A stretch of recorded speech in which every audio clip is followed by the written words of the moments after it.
Hello, and welcome back to the Paul H. Thompson Library's tutorial series.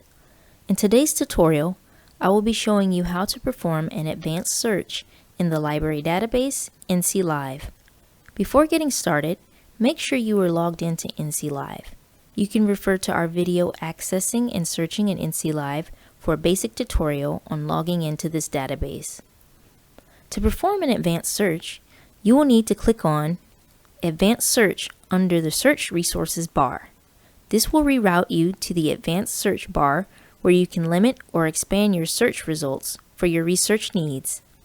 At the top of the page, you can type in the first field box a subject, keyword, or author to begin your search. Using specific keywords can result in more relevant search results. I will start my research with a broad term by using the keyword climate change in parentheses.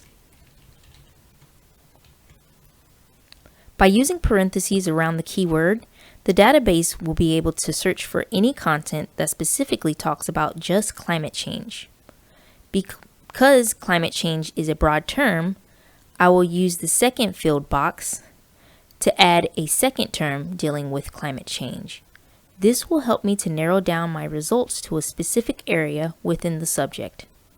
I will use the Boolean operator and from the drop-down menu here to add the keyword biofuel.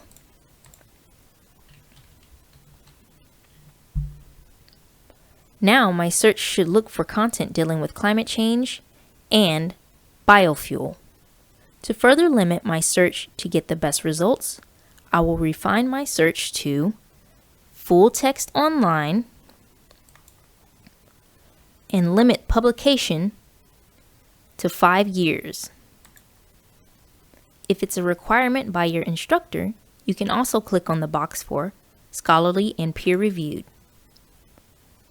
You can limit your search to look for a specific content type using the list below, or you can limit your search to a specific discipline. After you have checked all the boxes you need for your search, you can then click on the search button below in blue. You will be rerouted to the search results page where you can sift through which articles, ebooks, or other content type you want to reference for your research. For more questions or more help with library resources, please visit or contact the Paul H. Thompson Library at the information listed below.